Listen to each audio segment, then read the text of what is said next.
Se conmemora el Día Mundial de la Salud Mental bajo el lema "Es tiempo de priorizar la salud mental en el lugar de trabajo". En nuestro país, las preocupaciones en esta materia pasan por las dificultades en el acceso a la atención psiquiátrica en los centros de salud, que a veces se deben a la falta de profesionales y a problemas en el sistema. En ese marco, los colectivos organizados en la Coordinaloca están convocando para una marcha por la salud mental que se va a realizar esta tarde de las 15 horas con una serie de actividades en el callejón de la Universidad de la República. Las organizaciones que están trabajando por los derechos de las personas que padecen problemas de salud mental están preocupadas por los alcances de la ley de internación compulsiva, que denuncian está retrasando la desinstitucionalización de los pacientes, tal cual lo manda la ley de salud mental, que está vigente desde el año 2017.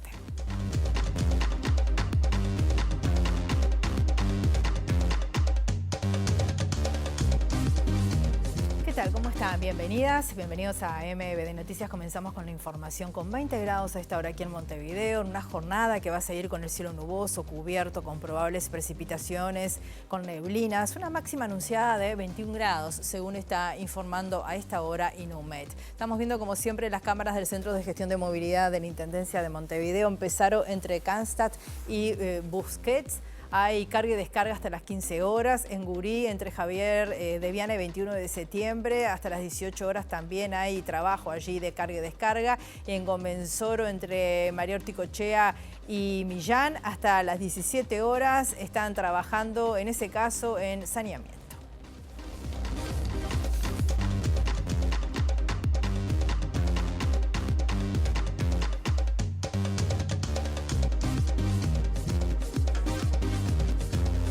Compartimos ahora los títulos que se destacan a esta hora.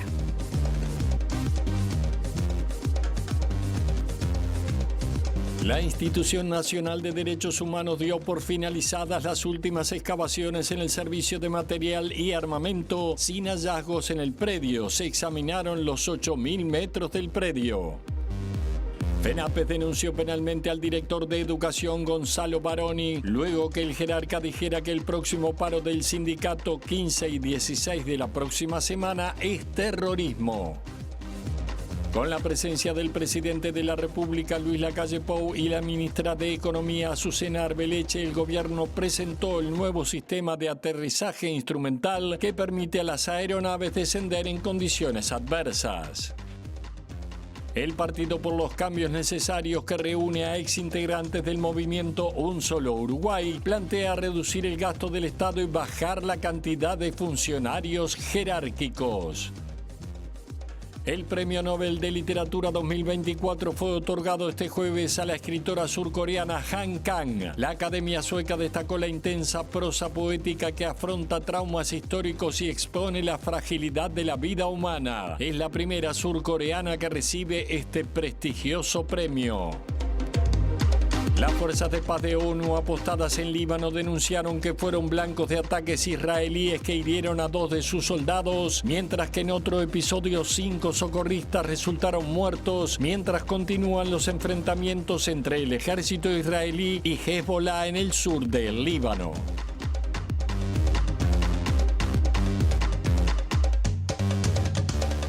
Decíamos en la portada, hoy se conmemora el Día Mundial de la Salud Mental. El lema este año dice: es tiempo de priorizar la salud mental en el lugar de trabajo. Las dificultades en el acceso a la atención psiquiátrica en los centros de salud se deben, entre otras cosas, a la falta de profesionales y a problemas del sistema. Esto lo dijo hoy la directora de la Cátedra de Psiquiatría de la Facultad de Medicina, la doctora Vanessa Ems. Ha habido un aumento importante de demanda de asistencia en el área de psiquiatría que no estamos pudiendo cubrir, y también hay un tema de organización de las instituciones y de cómo se ha ido armando todo nuestro sistema de salud, que hace que en este momento sea difícil conseguir una hora con un técnico como un psiquiatra, lo cual no quiere decir que no haya una cantidad de problemas vinculados a la psiquiatría que podrían ser resueltos en el primer nivel de atención adecuadamente, quedando el psiquiatra para una segunda consulta si es que ella es necesaria. Entonces ahí estaríamos como mejor cubiertos, pensando que el primer nivel de atención puede hacerse cargo, y eso se está trabajando mucho a nivel del Ministerio de Salud Pública para formar, haciendo una cantidad de guías para poder trabajar con las primeras líneas de atención para que éstas puedan hacerse cargo de las primeras consultas vinculadas a psiquiatría y que entonces la oferta necesaria sea cubierta de mejor manera.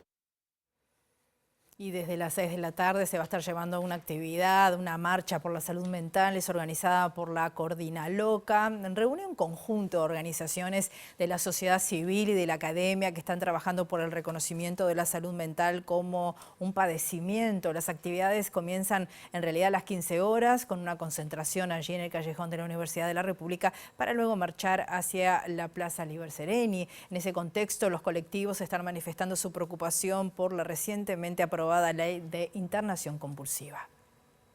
Tenemos en el año 2025, estipulado por la Ley de Salud Mental 19.529, el cierre de las instituciones asilares monovalentes, que de vuelta esta Ley de internación compulsiva se da de patadas con esa estipulación del cierre de las instituciones, sí, porque ya que esto intensifica la internación a través de, cuando se visualiza que hay como una patología dual, que se lo denomina la psiquiatría, la persona, el tratamiento es el encierro.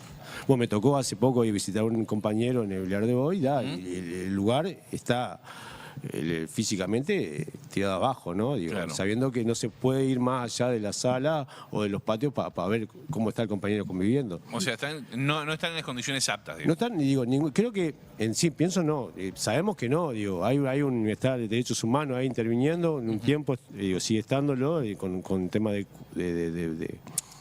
vigilancia, de vigilancia no de sacar informes mensuales, pero más allá de lo que la institución...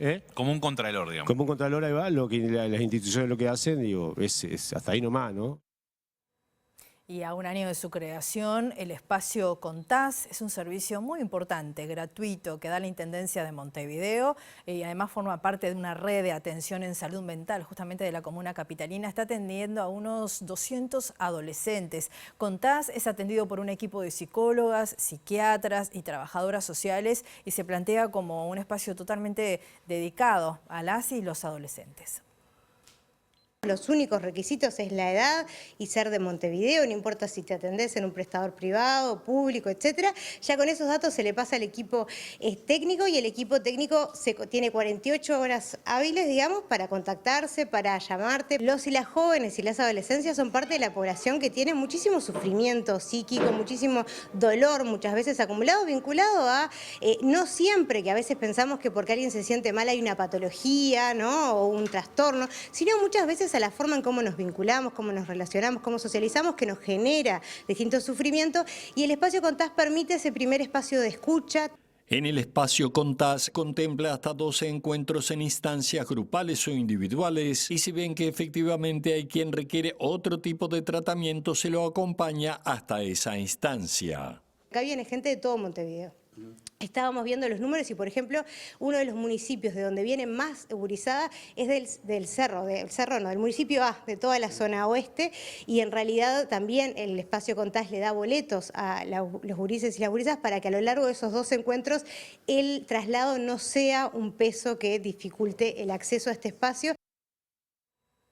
Vamos a otros temas, vamos a la campaña política del Partido por los Cambios Necesarios, que reúne en realidad a exintegrantes del movimiento Un Solo Uruguay. Está planteando reducir el gasto del Estado y bajar la cantidad de funcionarios jerárquicos. El candidato a presidente por este colectivo, Guillermo Franchi, dice que es un absurdo que haya organismos que quintuplican la función, como el caso de vivienda, en lugar de destinar los recursos a la vivienda.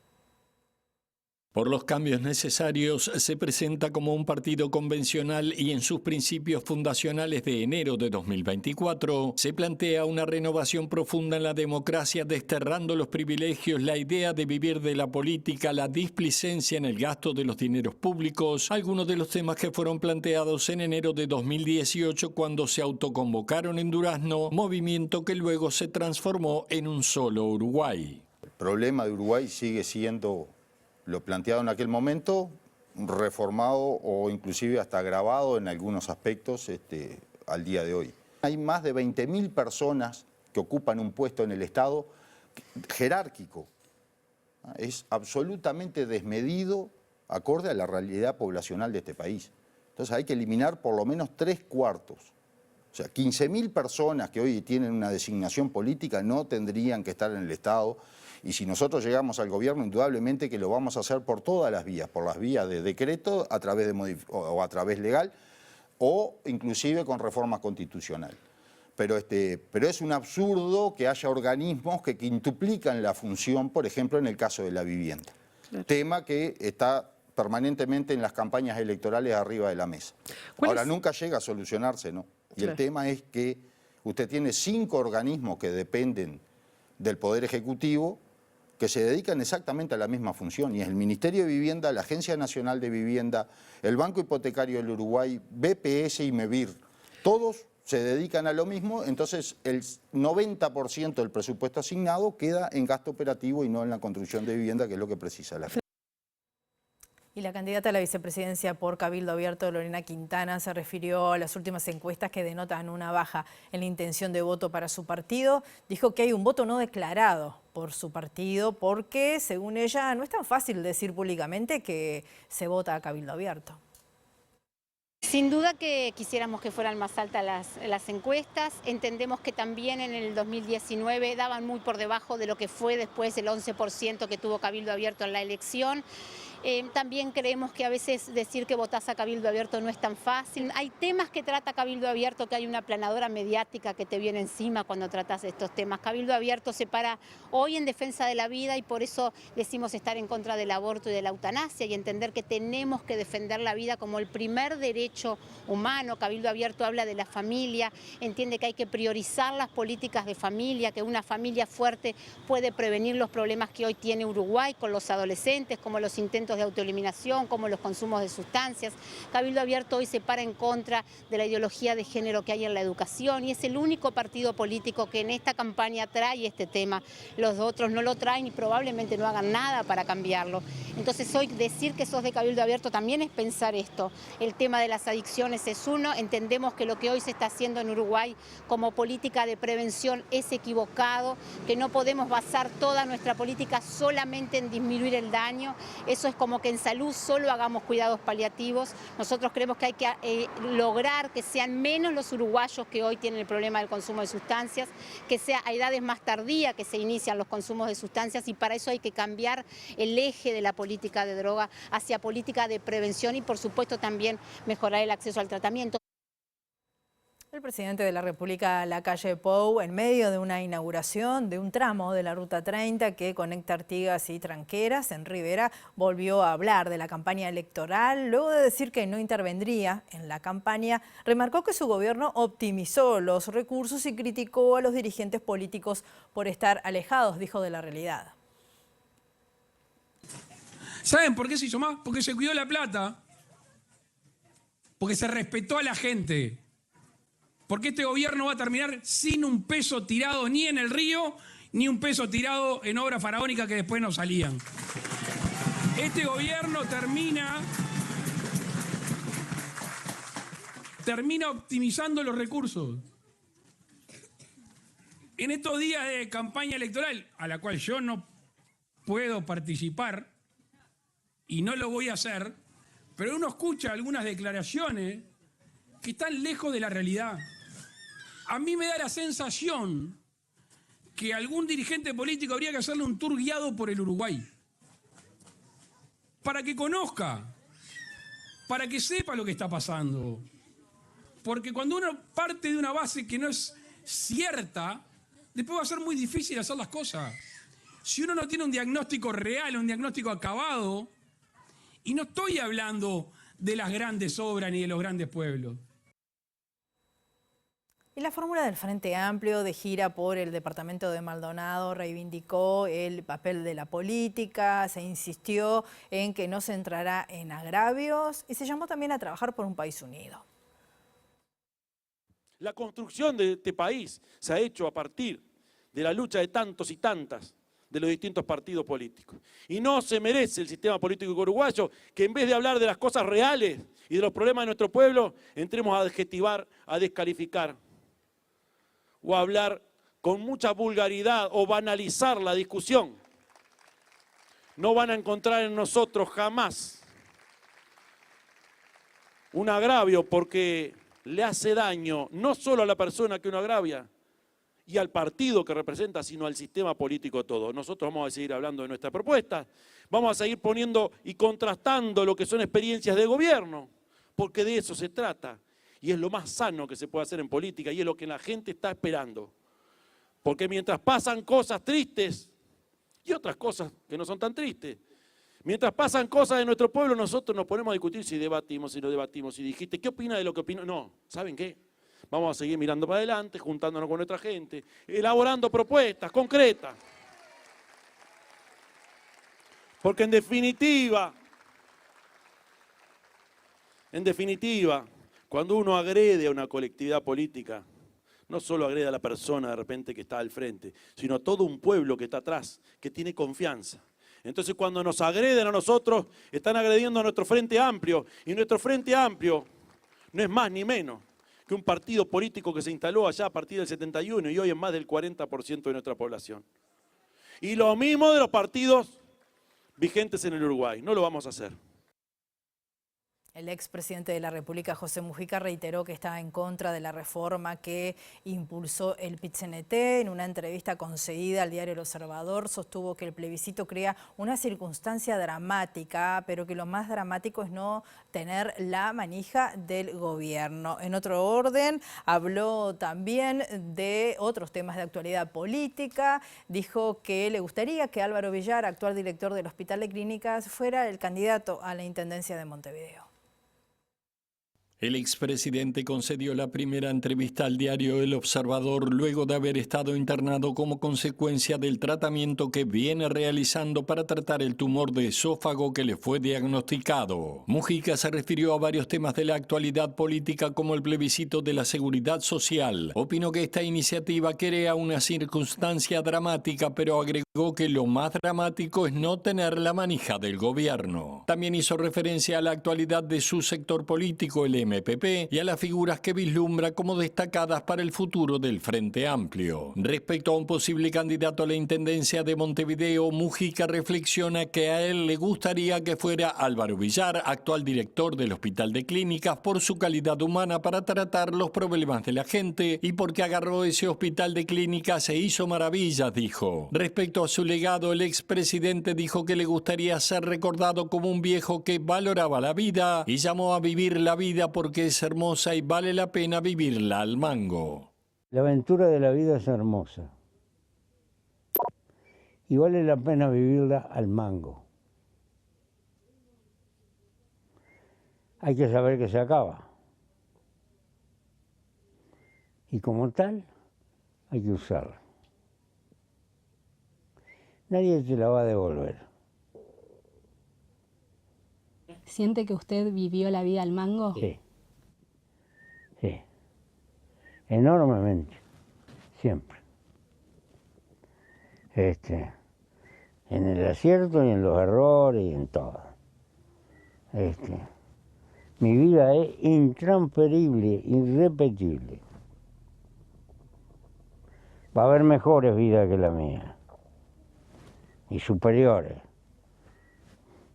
y más útiles para la humanidad, sin duda. Pero repetir la vida mía, imposible.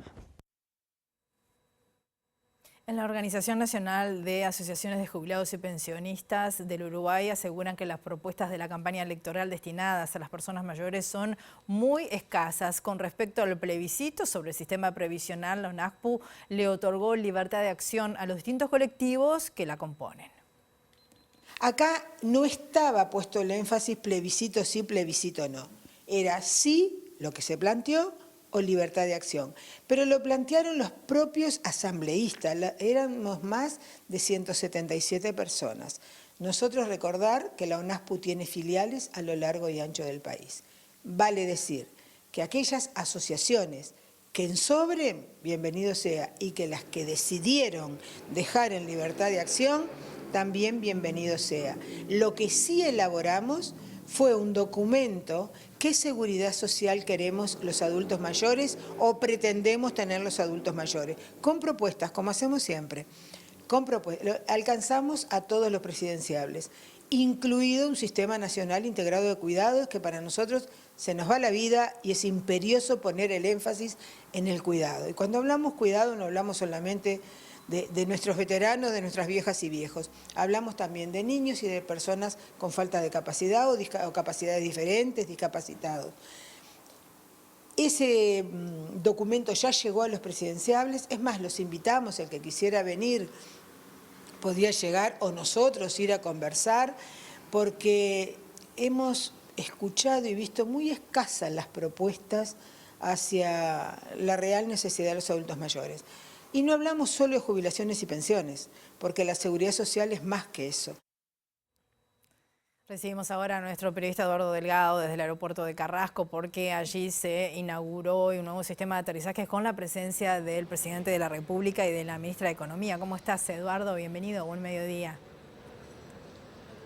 Un gusto saludarte, Rosina. Así es, estoy en el aeropuerto de Carrasco. Como tú decías, se anunció la inversión en un nuevo sistema de aterrizaje de mejor tecnología que el actual, que mejoraría tanto la seguridad como la eficiencia de esta terminal aeroportuaria, sobre todo los días de neblina, en que a veces hay varios vuelos que no pueden aterrizar. Bueno, este sistema permite que sí, esos días se pueda aterrizar y bueno, esto mejoraría la eficiencia de esta terminal. Pero comienzo a darte información referida a otros temas. Esto en base a fuentes de la presidencia que consulté en esta jornada, en esta actividad. Decirte, por ejemplo, que en las últimas horas se definió la fecha de la próxima cumbre del Mercosur, 5 de diciembre. Será la última de esta administración y en la que espera el presidente Luis Lacalle Pou que concurran todos sus pares del bloque regional, siendo justamente en la última que él participe como mandatario. Otros dos temas de relevancia que están en la agenda del gobierno. Honda preocupación por la situación del Casmo. Desde el gobierno aseguraron a MBD Noticias que no hay ningún tipo de voluntad, que está descartado el cierre de la institución, pero sí maneja la posibilidad muy fuertemente de hacer más fuerte la intervención que ya tiene dispuesta el gobierno en la mutualista. Habrá que ver esto cómo sigue en los próximos días. Además, hay una decisión del Poder Ejecutivo en que la situación del Casmu esté encaminada en este gobierno justamente y no quede para la próxima administración. Otro tema que está en la agenda es el del transporte metropolitano, más precisamente el de la empresa Copsa, que pasa por serios problemas económicos. En ese sentido, se avanzó y mucho en la posibilidad de cambios en lo que refiere al subsidio al boleto estudiantil, una medida que reclama desde hace semanas esta empresa y que señala que de esa forma podría justamente mejorar su situación económica y afrontar el difícil momento que atraviesa esta empresa de transporte colectivo. Volvemos al inicio, a lo que ocurrió en este lugar, a la presentación de esta inversión que se concretaría en aproximadamente, estiman, en noviembre del año próximo. Comenzará a funcionar este nuevo sistema tecnológico aquí en el aeropuerto de Carrasco. Jorge Navarro, que es el gerente de infraestructura y mantenimiento de aeropuertos del Uruguay, nos contó en qué consiste. Va a ser un antes y un después para el Aeropuerto Internacional de Carrasco en lo que refiere las aproximaciones instrumentales para el aterrizaje. Actualmente Carrasco tiene una aproximación instrumental de precisión, categoría 1, que es lo que implica que el piloto puede, o sea, debe tomar la decisión a los 60 metros de altura desde la pista. Si ve la pista puede aterrizar, si no la ve directamente tiene que abortar y irse a Ezeiza o a San Pablo. Con categoría 3 mejoraríamos muchísimo los niveles para poder aterrizar en condiciones climáticas adversas. Por ejemplo, cuando hay niebla, típicamente en Uruguay en invierno, el nuevo sistema categoría 3 va a permitir que las aeronaves aterricen sin altura de decisión, o sea, el piloto directamente no va a estar viendo la pista y con una visibilidad en tierra de 100 metros, entre 100 y 150 metros. El sistema categoría 3 ahora hemos seleccionado algunos de los equipos que, bueno, básicamente requieren un año de fabricación y obviamente pruebas en fábrica, capacitación en fábrica, pero la obra se va a ejecutar el año que viene y estaría habilitado en principio para fines de noviembre. Agregarte, Rosina, que este sistema de aterrizaje dice que se utiliza en varios de los principales aeropuertos del mundo, entre ellos, por ejemplo, el JFK de Nueva York, el Charles de Gaulle de París o el aeropuerto de Shanghái. Entre los presentes en esta actividad, el presidente de la República, Luis Lacalle Pou, que tiene una intensa agenda hoy porque desde aquí se fue a Colonia y participará hoy de la cena con los candidatos a la presidencia del Centro de Estudios para el Desarrollo. Irá en calidad de oyente a escuchar lo que plantean los candidatos a presidencia que concurran a esta actividad. También varios ministros, como el ministro de Defensa, el ministro de Turismo y la ministra de Economía y Finanzas, Azucena Arbeleche, quien habló brevemente en la actividad, destacó el acuerdo para que este sistema tecnológico se aplique entre el gobierno, la empresa que administra los aeropuertos, los 6 aeropuertos del país, y también las aerolíneas. Con ellas me despido desde aquí, desde el aeropuerto de Carrasco.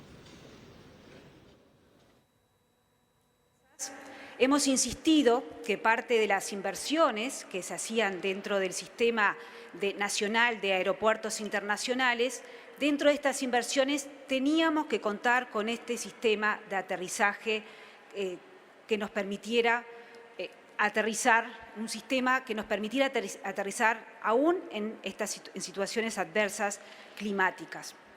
Y bueno, insistimos mucho con el respaldo y el empuje, si me permite el señor presidente de la palabra, porque hubo respaldo, pero también empuje para que siguiéramos adelante con este tema. Y así fue que en el 2023, si no me equivoco, llegamos a un acuerdo entre la empresa concesionaria Aeropuertos del Sur, Aeropuerto Puertas del Sur, y miro a su CEO, a Diego Arroza, las compañías aéreas, y miro al presidente de Copa y también, que ahora no lo veo acá, al gerente de Uruguay de Copa, y el gobierno, las tres partes, llegamos a este importante acuerdo que era necesario, acordamos realmente implementar este sistema de aterrizaje por instrumento, que es lo que se conoce como el nombre de ILS, y en este caso, como fue bien claro explicado, de categoría 3B. Hacemos una pausa muy breve y volvemos enseguida.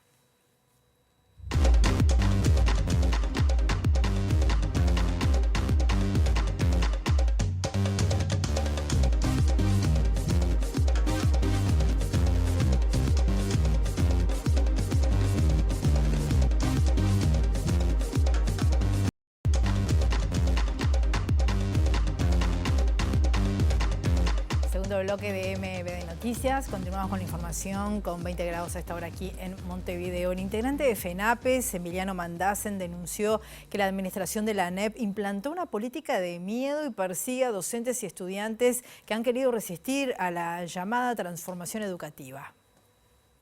Esta administración instaló desde el principio una pedagogía del miedo, si le fuésemos a poner una categoría. Esto arrancó con el proceso de San José, continuó con la investigadora de FENAPES, luego con el episodio de IABA y con otra cantidad, infinidad de situaciones que generan un gran hostigamiento y generan miedo.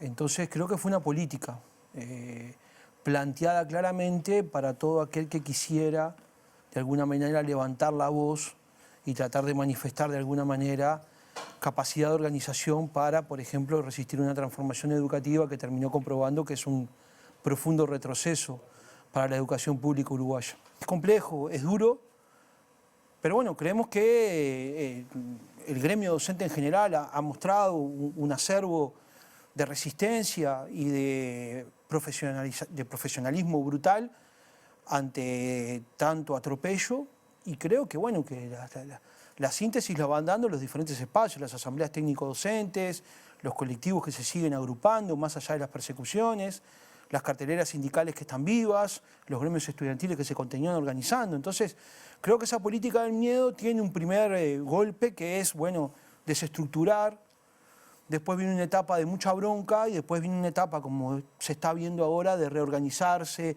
de reagruparse, de trabajar en colectivo.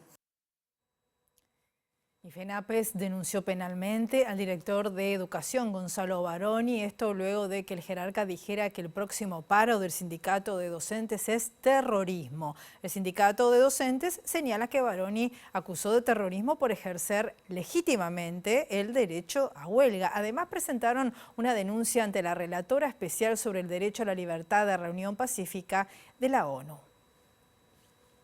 La iniciativa Vivienda en Diálogo, impulsada por diversas organizaciones sociales, presentó una serie de propuestas orientadas a los candidatos presidenciales con el objetivo de efectivizar el acceso a la vivienda. Entre otros planteos, exigen que se convoque a la Comisión Asesora de Vivienda para la elaboración de políticas como establece la ley y que se aumente el presupuesto para el rubro.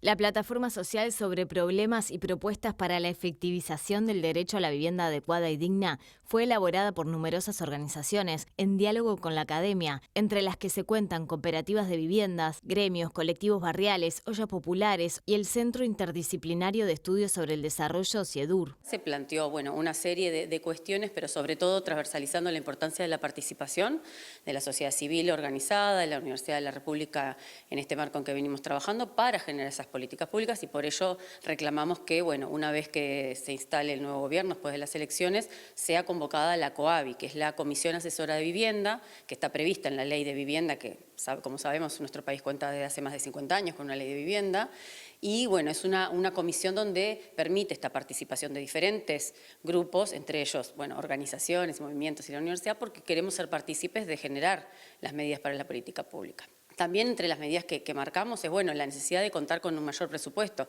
Se ha disminuido la capacidad de presupuesto, la ley también menciona un Fondo Nacional de Vivienda, que como sabemos hoy en día eso ha ido con los años cambiando, no se cuenta con una gran inversión, para hacer frente a la problemática, ¿no? Tenemos miles de personas que siguen viviendo en asentamientos precarios, tenemos precariedad dentro de las ciudades, a veces la gente no la ve de las puertas para adentro, pero hay muchísimas situaciones de esa precariedad, tenemos personas que no van a acceder nunca a través del mercado.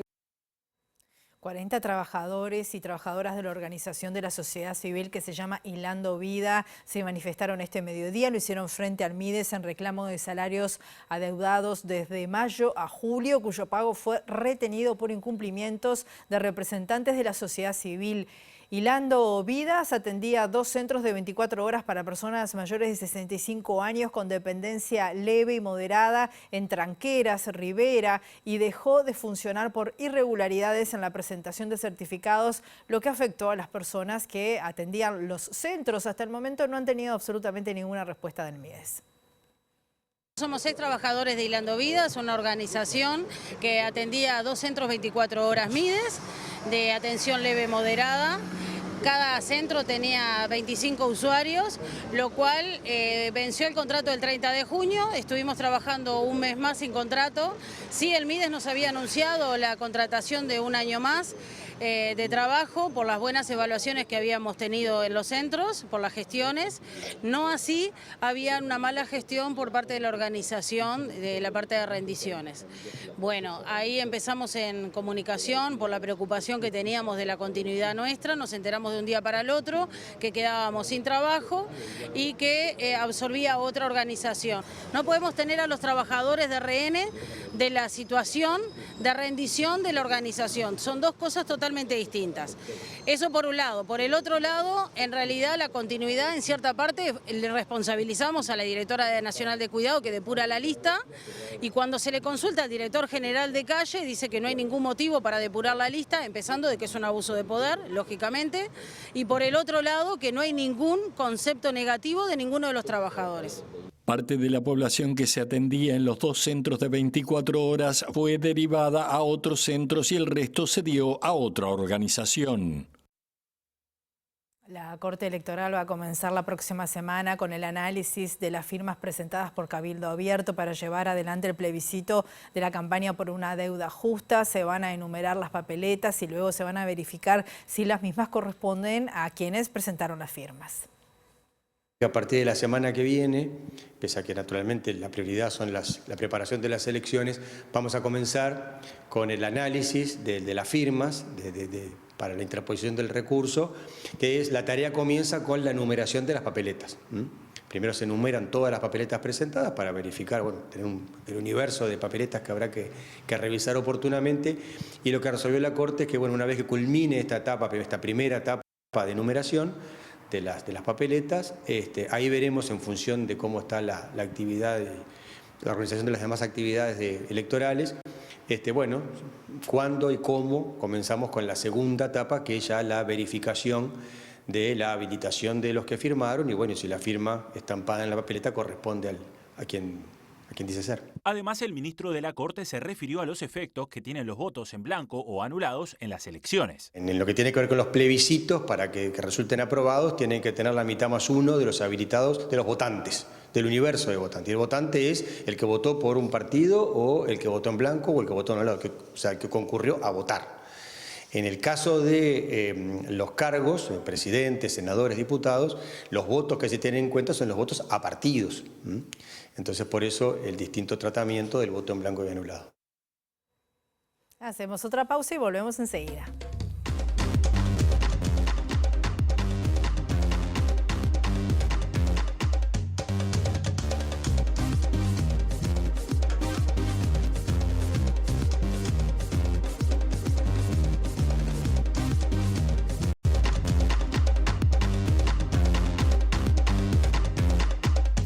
Bloque de MB de Noticias, continuamos con la información con 20 grados a esta hora aquí en Montevideo. Recibimos con mucho gusto a nuestro periodista Diego Martini. Él está allí en la puerta de la Suprema Corte de Justicia. Hay una movilización importante de COFE. ¿Cómo estás, Diego? Bienvenido, buen mediodía.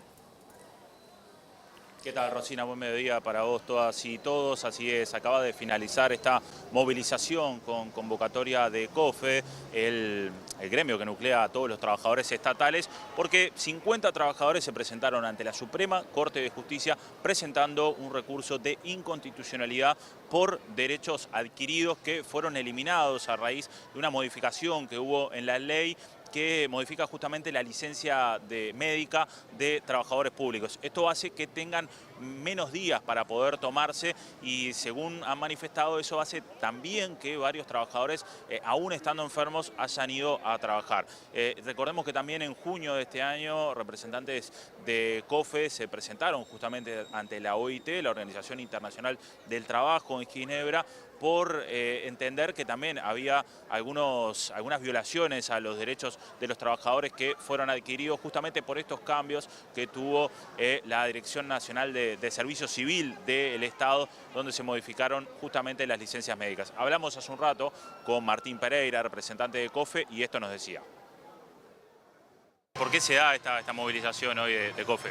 Bueno, esta movilización es en el marco que vamos a presentar un recurso de inconstitucionalidad ante el régimen de licencias médicas que plantea el Poder Ejecutivo, que a nuestro entender rebaja derechos a los trabajadores estatales, y por esto esta movilización de COFE y presentar el recurso de inconstitucionalidad. ¿Cómo les ha afectado esto? Bueno, ya comenzaron los descuentos a trabajadores con distintas enfermedades, era lo que nosotros decíamos. También sabemos trabajadores que han ido a trabajar enfermos para no sufrir los descuentos, y esto afecta directamente al trabajador, pero también al usuario que le brindamos el servicio. Bien. El director de Servicio Civil planteaba de que se han reducido justamente estos días a cambio por la modificación de la ley. Que presente los números. Hace 15 días que se está paseando por los medios planteando distintos números que no los ha presentado. Entonces nosotros hicimos un relevamiento en los distintos organismos con las oficinas de recursos humanos y de gestión humana, y no son esos números que plantea el director de Servicio Civil. No volvieron trabajadores en masa como planteaban que iba a suceder, y creemos que estar engañando a la población para generar un relato en contra de los trabajadores públicos es muy grave, y mucho más grave si lo hace el director de Servicio Civil. Volvemos a temas que tienen que ver con la campaña en el marco del lanzamiento de los ejes programáticos de la lista 99.000, que pertenece al espacio socialdemócrata del Frente Amplio. Habló el ex subsecretario de Economía, Pablo Ferreri, hizo referencia a la designación de Gabriel Odone como posible ministro de Economía si el Frente Amplio llega al gobierno. Estamos haciendo una presentación de los énfasis programáticos del espacio socialdemócrata amplio, la lista 99.000, que lo estamos dividiendo en tres ejes.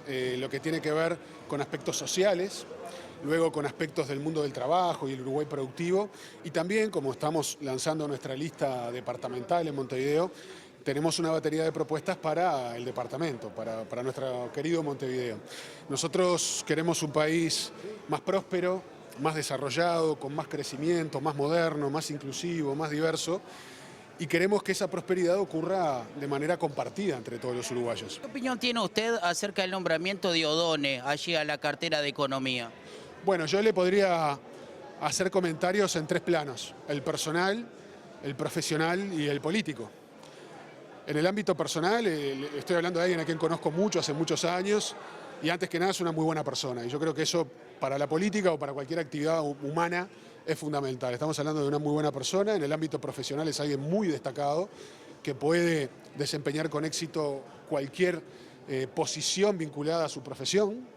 Y en el ámbito político es alguien que tiene su experiencia política previa a esta etapa y además tiene el respaldo de quien lo tiene que tener, que es el eventual presidente de la República. O sea, los ministros son designados por el presidente y por supuesto va a tener a todo el Frente Amplio respaldándolo. Así que tanto en lo personal como en lo profesional como en lo político me parece una muy buena decisión.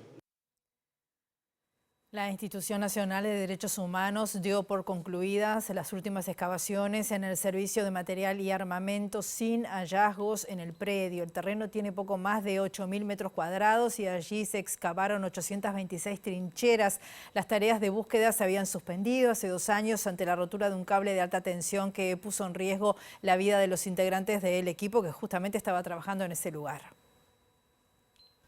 El trabajo en el predio del Servicio de Material y Armamento comenzó en el año 2022 y fue interrumpido al cortarse un cable de media tensión que no estaba registrado. El terreno excavado está ubicado detrás del actual Galpón 4 que fuera utilizado durante la dictadura como centro de tortura conocido como 300 Carlos. El predio tiene poco más de 8.000 metros cuadrados y allí se excavaron 826 trincheras. La Institución Nacional de Derechos Humanos informó que los trabajos fueron culminados sin ningún inconveniente salvo la rotura de cables. El mencionado organismo agradeció especialmente la colaboración de la Intendencia de Canelones por su apoyo técnico en estas tareas. Fuentes de la Institución de Derechos Humanos informaron a MBD Noticias que la máquina retroexcavadora que se estaba utilizando en ese predio se trasladó al batallón 14 para profundizar la búsqueda de restos de detenidos desaparecidos en ese lugar. Hace 2 años la pala de la máquina retroexcavadora del equipo que se dedica a la búsqueda de restos rompió un cable de alta tensión de 6.000 voltios. Este hecho provocó la detención de los trabajos. En el marco de los 50 años de los fusilados de Soca, el jueves se va a realizar una mesa redonda organizada por Crisol en el comienzo de las actividades relacionadas con la temática que se van a extender hasta diciembre, mes en que efectivamente se cumplen los 50 años. Este año va a ser los 50 años. Entonces, ¿nosotros qué decimos? Que vamos a hacer una mesa redonda. Bueno, ¿para qué hablar de quiénes van a estar, no? Nuestra querida Mariana Mota, todo el mundo la conoce, el compromiso por los derechos humanos y los derechos de lesa humanidad. Va a estar Roger Rodríguez, periodista, investigador, que no solamente investigó acá, sino que investigó en la Argentina lo que fue el Plan Cóndor y cómo fue detenido, cómo fueron traídos para acá, para Uruguay, en el marco de la dictadura y el terrorismo de Estado. Los otros días escuchaba cómo se habla tan livianamente del terrorismo de Estado. Esta mesa redonda que va a estar Gastón Grisoni, nuestro presidente de Crisol, Roger Rodríguez, Mariana Mota, Federico López, director de la Intendencia de Canelones, y quien va a estar presentando soy yo. Invitamos todas las 18 horas en Crisol con un brindis por la vida, porque sigamos llevando lo que estos compañeros quisieron cambiar en este mundo tan desigual. Nosotros lo seguimos llevando. El Premio Nobel de Literatura 2024 fue otorgado este jueves a la escritora surcoreana Han Kang. La Academia Sueca destacó la intensa prosa poética que afronta traumas históricos y expone la fragilidad de la vida humana. Entre sus obras más conocidas figuran La Vegetariana y La Clase de Griego, ambas editadas en español. Es la primera surcoreana que recibe este premio tan prestigioso. Han Kang tiene 53 años, nació en Corea del Sur, estudió letras, es graduada en literatura coreana y trabajó como periodista para varias revistas. En 2016 ganó junto con su traductora al inglés Deborah Smith el premio Man Booker International por su primera novela titulada La Vegetariana. Otra de sus novelas, Blanco, también estuvo entre las candidatas al mismo galardón y Obra Humana obtuvo el premio Malaparte en Italia. El Premio Nobel de Literatura literatura se entregará el próximo 10 de diciembre. La escritora dijo que celebrará la distinción con su hijo y en silencio.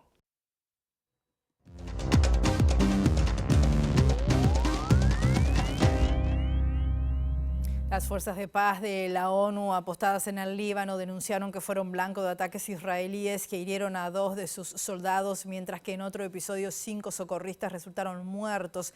Y continúan los enfrentamientos con Hezbollah en el sur del Líbano, donde Israel afirma haber matado 2 comandantes del grupo.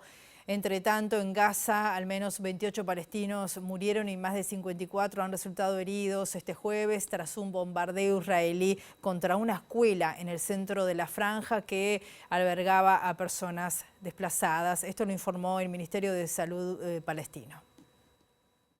La Fuerza Provisional de las Naciones Unidas en el Líbano informó este jueves que un ataque de Israel alcanzó las instalaciones de su cuartel general en la ciudad de Nakoura, en el sur del país, cuando un tanque disparó contra una torre de observación de la base, impactando directamente contra ella y provocando su caída. El organismo informó que 2 de sus soldados resultaron heridos y han sido hospitalizados y denunció que el ejército israelí disparó contra un búnker donde se refugiaban las fuerzas de paz, dañando vehículos y un sistema de comunicación. Mientras tanto, en medio de los intensos enfrentamientos con Hezbollah, 5 paramédicos y rescatistas murieron bajo fuego israelí durante un ataque nocturno que alcanzó un centro de defensa civil a unos 10 kilómetros de la frontera. Israel informó por su parte que en 2 ataques precisos en el sur del Líbano fueron eliminados 2 comandantes de Hezbollah, que serían responsables de cientos de ataques con misiles hacia la región de Kiryat Shmona, en el norte del país, donde en las últimas horas murieron 2 civiles israelíes víctimas de los bombardeos.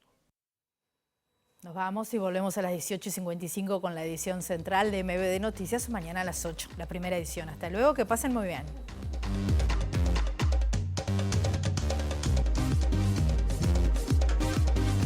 La Institución Nacional de Derechos Humanos dio por finalizadas las últimas excavaciones en el servicio de material y armamento sin hallazgos en el predio. Se examinaron los 8.000 metros del predio.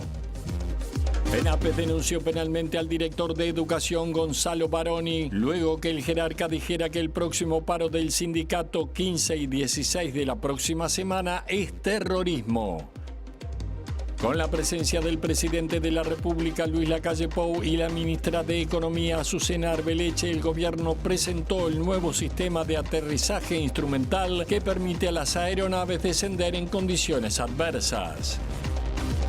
El Partido por los Cambios Necesarios, que reúne a exintegrantes del movimiento Un Solo Uruguay, plantea reducir el gasto del Estado y bajar la cantidad de funcionarios jerárquicos.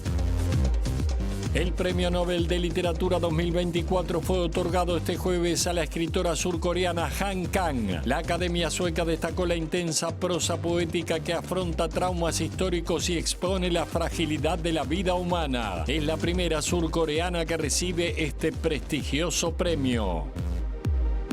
Las fuerzas de paz de ONU apostadas en Líbano denunciaron que fueron blancos de ataques israelíes que hirieron a 2 de sus soldados, mientras que en otro episodio 5 socorristas resultaron muertos, mientras continúan los enfrentamientos entre el ejército israelí y Hezbollah en el sur del Líbano. Hoy se conmemora el Día Mundial de la Salud Mental bajo el lema "Es tiempo de priorizar la salud mental en el lugar de trabajo". En nuestro país, las preocupaciones en esta materia pasan por las dificultades en el acceso a atención psiquiátrica en los centros de salud, que se deben a la falta de profesionales y a problemas del sistema.